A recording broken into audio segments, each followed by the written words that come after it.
আচ্ছা, সবাই একটু এই ভিডিওটা একটু দেখেন। আচ্ছা, কদম বুসি করা কি হারাম নাকি হালাল? একটু কমেন্ট বক্সে লিখে যাবেন। আমি ছোট মানুষ, আমি একটু জানতে চাই, শিক্ষার প্রয়োজন আছে আমার। কতকগুলো আলেম ওলামা আছে যারা মানুষকে ধোঁকা দেয়, এবং কিভাবে ধোঁকা দেয়, কিভাবে তারা পথভ্রষ্ট করে, আমরা সে বিষয়ে আলোচনা করব। সেই বিষয়ে একটু ভিডিও দেখে আসি, তারপরে ইনশাল্লাহ আমরা পুরোপুরি আলোচনা করব। পা ছুঁয়ে সালাম করা আসলে সালামের জন্য বা যে কারোর পা ছুঁয়ে সালাম করার সাথে আসলে সালামের কোনো সম্পর্ক নেই, সালামটা মুখে হবে। আজকের আলোচনা কদম বুসি নিয়ে। এক শ্রেণীর আলেমেরা বলে কদম বুসি জায়েজ, আর এক শ্রেণীর আলেমরা বলছে কদম বুসি না জায়েজ।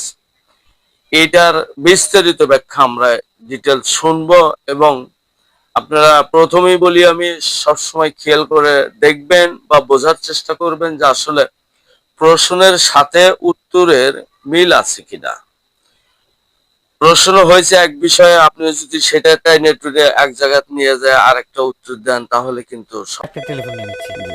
জি দর্শক, আসসালামু আলাইকুম। আসসালামু আলাইকুম। ওয়ালাইকুম আসসালাম। স্যার, আমি প্রশ্ন করছিলাম যে যে আপনি কিছুক্ষণ আগে একজনের ইতে বললেন যে কারো পায়ে হাত দিয়ে সালাম করা নিষেধ। জি, এটা কি আমরা বাবা মার ক্ষেত্রেও পারবো না? এটার জবাব ইনশাআল্লাহ মোহতারামের কাছ থেকে আমরা পেয়েছি। তবে মুরব্বী যারা আছে, যে কোনো মুরব্বী হোক, যে কোনো মানুষ হোক, পায়ে হাত ধরে সালাম দেওয়ার বিধানটা রাসূলের যুগে ছিল না, সাহাবায়ে কেরাম করেননি।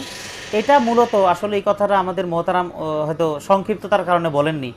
এটা দীর্ঘদিন এই আমাদের সমাজ হিন্দু সংস্কৃতির আবহে ছিল, যে কারণে হিন্দু সভ্যতা সংস্কৃতির সেই অংশ থেকে কিছু অংশ আমরা পেয়ে পায়ে ধরে সালাম নেওয়াটাকে আসলে পায়ে ধরে সালাম না, এটা ছিল হলো পায়ের ধুলি নেওয়া, অর্থাৎ পায়ের ধুলা মাথায় ডলে। এটা আপনারা খেয়াল করে দেখবেন। পায়ের ধুলি মাথায় নেওয়ার মানে হলো এই ধুলাটা মাথায় নিলাম, এবার আমার বহুত কিছু হয়ে গেল। এই বিশ্বাস যদি কেউ করে, তাহলে শিরক হয়ে যাবে। আপনার ভালো এবং মন্দ সব কিছু করবেন আল্লাহ, এই অর্থে এভাবে পায়ে কদম বুসি, যেটা আমরা নাম দিয়েছি পরবর্তীতে ফার্সি শব্দের প্রাধান্য, উর্দু শব্দের প্রাধান্যের কারণে। তো এই জন্য মুরব্বী কারোই পায়ে হাত দিয়ে সালাম করার ইসলামী শরিয়ার কোনো বিধান নাই। মোহতারাম বলেছেন যদি করেন করলেন, সেটা কিন্তু না করাটাই ভালো। সালাম দিবেন, এটাই। মুরব্বীদেরও কিছু বিষয় আছে মোহতারাম, না, আমরা যে মুরব্বীরাও পায়ে ধরে সালাম না করলে মনে করে বেয়াদব। আমরা যে কথা বলেছিলাম যে আসলে আমরা সংক্ষেপে বলেছিলাম যে আসলে এই তরিকাটা রসুলের যুগ থেকে পাইনি আমরা। জি জি জি, এই জন্য না করা ভালো। তবে করলে যে আমরা সেরেক হবে তা কিন্তু বলিনি আমরা, বলছি না করা ভালো। তবে নিতান্ত যদি কোনো ঠেকার বশতে কেউ করে সেটা ভিন্ন কথা। তবে যে কারণে আমরা সেরেক বলি সেটা হলো পায়ে সালাম করতে গেলে মাথাকে নিচু করতে হয়, আর আল্লাহ ছাড়া কারো কাছে মাথাকে নোয়ানো এটা সেরেক। প্রশ্ন হওয়া উচিত কদম বুসি নিয়ে, কিন্তু উনি এদের এখানে এটার সাথে সালাম মিস করে কিভাবে মানুষকে বিভ্রান্তির মধ্যে ফেলানোর চেষ্টা করে। কদম বুসি একটা পার্ট ভিন্ন, আর সালামের পার্টটা হলো আলাদা, ভিন্ন। এখানে যদিও সাধারণ মানুষ প্রশ্ন করতে ভুল করে, যারা, আমি বিশেষ করে অনুরোধ করব, যারা আলেম ওলামা জ্ঞানী মানুষ, তারা সেই প্রশ্নকে শুদ্ধ করে নিয়ে, সহি করে নিয়ে আপনি সঠিকভাবে উত্তর দেন। কদম বুসির পার্ট আর হলো আপনার সালামের পার্ট, এটা আলাদা এক পার্ট পার্ট। আপনি যদি দুইটা জোড়া পল্টা লাগান, আপনি হিন্দুগিরে প্রথা নিয়ে এসে মুসলমানের আলেম ওলামাকে আপনি দেখছেন, কোনোদিন বলতে পারবেন যে একজন জ্ঞানী আপনাদের মতন বা আপনাদের চাইতে বড় জ্ঞানী আছে, এনারা কি এটা বলছে যে আমরা চরণ ধুলি মাথায় নেই? এই যে একটা কি আসলে বুঝি না আমরা। আমরা সে বিষয় নিয়ে আমরা আবারও আরেকজন ইন্টারন্যাশনাল একজন বক্তার ওনার আলোচনা শুনবো। তারপরে আমিও ব্যক্তিগতভাবে কিছু আলোচনা মাঝে মাঝে করতে থাকবো ইনশাল্লাহ। আমরা প্রমাণ করব সত্য হক জিনিসটা কি। একজন মূর্খ মানুষ, জাহেল মানুষ, যারা নিরক্ষর মানুষ, এনারা যদি ভুল করে আর সেই ফতুয়াটা আপনি একজন আলেম ওলামার উপরে বর্তাবেন, এটা কোনদিন একটা আলেমের শোভা পায় না। অনুরোধ করজোরে অনুরোধ সবার কাছে যে আপনারা প্রশ্ন যা আছে তাই নিয়ে সঠিকভাবে বোঝার চেষ্টা করেন। যদিও প্রশ্ন করতে ভুল করে থাকে, আবারও বলি, আপনাদের সাথে সহি করে নিয়ে, শুদ্ধ করে নিয়ে, সঠিকভাবে সঠিক উত্তর দেওয়ার চেষ্টাটা করলেই সত্যিকারই সত্য দিন ইসলাম প্রতিষ্ঠিত হবে ইনশাল্লাহ। যারা বোঝে না, অজ্ঞান যারা, নিরক্ষর যারা, যারা অশিক্ষিত মানুষ হলেও কিন্তু জ্ঞানী হয়, সে কিন্তু জাহেল হয় না, মূর্খ হয় না। অন্তত তার মধ্যে নবীর মহব্বত, ভালোবাসা থাকে। আল্লাহ রসুলের মহব্বত, ভালোবাসা যার মধ্যে আছে, সেই ব্যক্তি যদিও অশিক্ষিত হয় কিন্তু সে ব্যক্তি জ্ঞানীর মধ্যে পড়ে, তার মানে ওনার মধ্যে ঈমান আছে।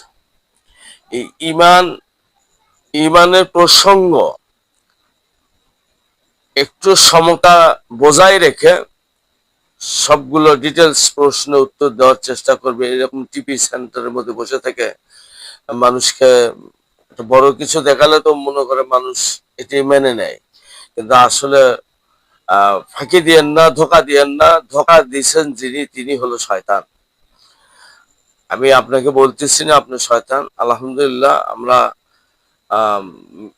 বিশ্বাস করি, আপনাদেরকে শ্রদ্ধা করি, ভালোবাসি, কিন্তু এইভাবে আমাদের মধ্যে বিভ্রান্তি ছড়ে দিয়ে মুসলমানের মধ্যে বিভক্তকরণ সৃষ্টি করে দেওয়া, এটা কোনো আলেমের পক্ষে আদৌ উচিত নহে। এটা সর্বশেষ প্রশ্ন, কদমবুসি করা কি জায়েজ আছে? যদি থাকে তাহলে কদমবুসি করার নিয়ম কি? কদমবুসি করা শুধু জায়েজ নয়, এটা সুন্নতে সাহাবা।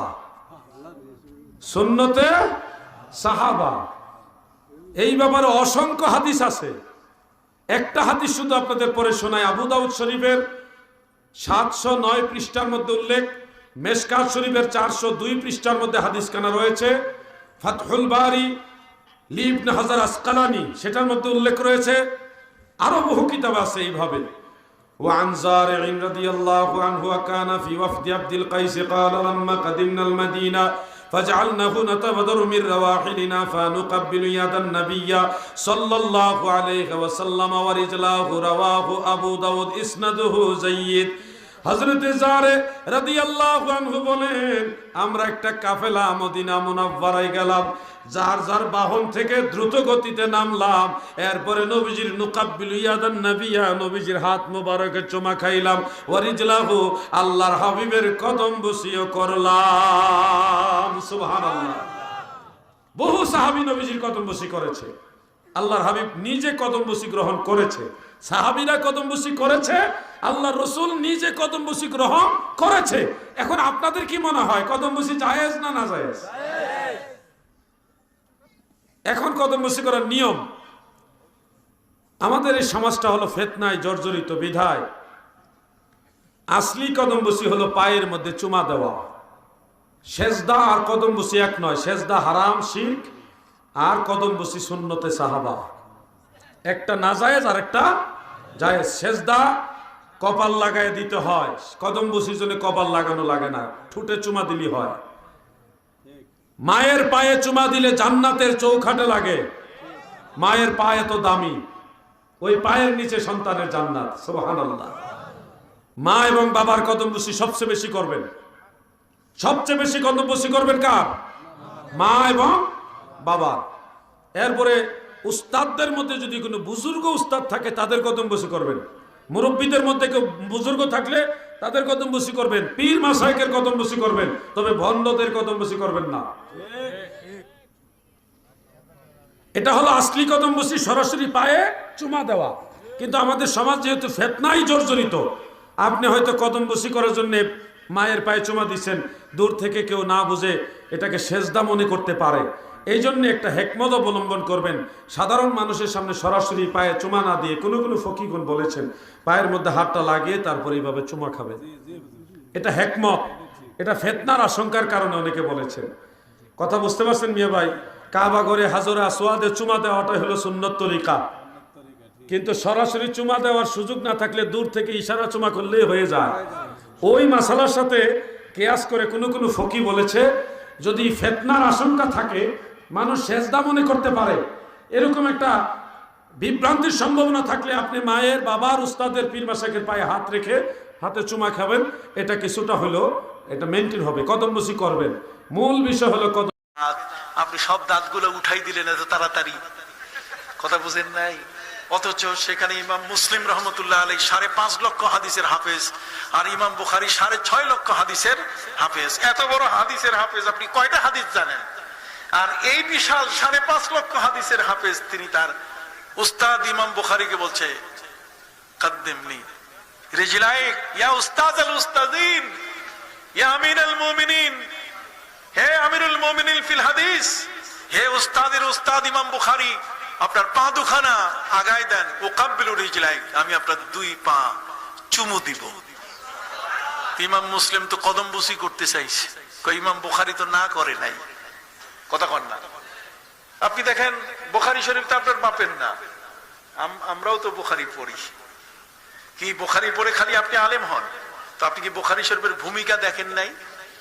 বুখারী শরীফের ভূমিকার মধ্যে খলিল আহমদ সাহারানপুরি কি লিখেছেন, এই ঘটনাগুলো লিখছেন, তো সেখানে তো আছে যে উকাব্বিলু রিজলাইক, আপনার পা 2 পা কদমবুসি করব, মুখ লাগাইয়া চুমা দিব। আপনি খালি বেদাতের সুর পাইলেন কই? কেতাবাদি পড়ছেন জীবনে? কখনো কি এটা দেখছেন? অর্থাৎ আমার যে কথাটি বলা উদ্দেশ্য, আপনার আখের বড় বড় হাজারাত যারা বুজুর্গ যারা, তাদের পাঁচই আমরা সালাম করি, করি কি করি না? যারা বলেন করে কি করি না? মনে রাখবেন সুনান আবি দাউদের 709 পৃষ্ঠার মধ্যে ইমাম আবু দাউদ আত-তায়ালিসি, যিনি হাদিস শাস্ত্রের ডাক্তার বলা হতো, যিনি 5 লক্ষ হাদিস মুখস্থ ছিল, যা সেই ইমাম আবু দাউদ আত-তায়ালিসি রাহিমাহুল্লাহ, তিনি 709 পৃষ্ঠার মধ্যে সুনান আবি দাউদ, তোমরা যারা অন্ধ তোমরা আজকে কিতাব খুলে একটু দেখবা, আমাদের কথাগুলো একটু শুনো বাবা। তোমরা যারা বলো মা বাবার পাশে সালাম করলে শিরক হয়, কদমবুচি করলে শিরক হয়, শিরক মুখস্থ নয়, শিরক শিরক শিরক টিয়া পাখির মতো বলো না, একটু কিতাব পড়ো, দেখো, শুনো, বুঝো। বাবু কুবলাতুর রিজলে ওয়াল ইয়াদ, বাবু কুবলাতুর রিজলে ওয়াল ইয়াদ, হাত এবং পায়ে চুমু দেওয়া। ইমাম আবু দাউদ তায়ালিসি আবু দাউদ শরীফে লিখে দিয়েছেন, যদি না পান এই বাপ, আমি কান ধরে বলছি আর ওয়াজ করব না। আল্লাহু আকবার বলেন। যদি না পান এই বাপ, বাবু কুবলাতুর রিজলে ওয়াল ইয়াদ, হাত এবং পায়ে চুমু দেওয়া। হাত চুমা দেওয়াটা মানো, পা চুমাটা উনি নিয়ে আসেন। বাবু কুবলাতুর রিজলে ওয়াল ইয়াদ, হাত এবং পায়ে চুমু দেওয়া। আল্লাহু আকবার বলেন। আরো জোরে বলে আল্লাহু আকবার। এটা তারা মানবে না, সেখানে হাদিস নিয়ে আসছেন, আপনি শুনলে অবাক হবেন। আব্দুল কায়েস প্রতিনিধি দলের একজন বড় মাপের ব্যক্তি ছিলেন, যারা বলছেন লাম্মা কাদিমনাল মদিনা ফাজআলনা নাতাবাদারু মিন রাওয়াহিলনা ফানুকাব্বিলা ইয়াদিন নবী সাল্লাল্লাহু আলাইহি ওয়াসাল্লাম ওয়া রিজলাইহি। আমরা একটা সফরে ছিলাম, সফর থেকে আসলাম, জারে রাদিয়াল্লাহু তাআলা বলেন, এসে নবীকে দেখে নেমে বাহন থেকে নেমে নবীর হাত এবং পায়ে আমরা চুমু দিলাম। আল্লাহু আকবার বলেন। নবীর হাত এবং পায়ে চুমু দিলাম। আল্লাহু আকবার। ইমাম বুখারী রাহমাতুল্লাহ আলাইহি তার বিখ্যাত কিতাব আল আদাবুল মুফরাদের মধ্যে তিনি স্পষ্ট করে প্রথম খণ্ড 339তম পৃষ্ঠায় 976 নম্বর হাদিসের মধ্যে সুহাইব থেকে বলেন, রাআইতু আলিয়ান ইউকাব্বিলু ইয়াদাল আব্বাস ওয়া রিজলাইহি, আমি আলীকে দেখলাম আব্বাস রাদিয়াল্লাহু তাআলার পায়ে এবং হাতে চুমু দিতে। আল্লাহু আকবার বলেন। আরো যেন আল্লাহু আকবার। ফতোয়ায়ে শামি কি কওমি কি আলিয়া, সরকারি দরকারি আধা সরকারি বেসরকারি সব মাদ্রাসাগুলোতে এগুলো পড়ানো হয়। স্পষ্ট করে লেখা আছে, মান কাব্বালা রিজলা উম্মি ফাকান্নামা কাব্বালা আতাবাতাল জান্নাহ, যে মায়ের পা ছুঁয়ে সালাম করলো সে যেন বেহেশতের চৌকাঠে চুম্বন করলো। 26তম খণ্ডের 392তম পৃষ্ঠার মধ্যে স্পষ্ট করে লেখা আছে ফতোয়ায়ে শামির মধ্যে। আল্লাহু আকবার। আমরা কি আমাদের পীর ওলি আউলিয়া গাউস কুতুব আবদাল আখিয়ার আওতাদ উদাবা নুকাবা ফুজানা এদের পা ছুঁয়ে সালাম করতে পারি কি পারি না? এটা কি বিদআত হবে?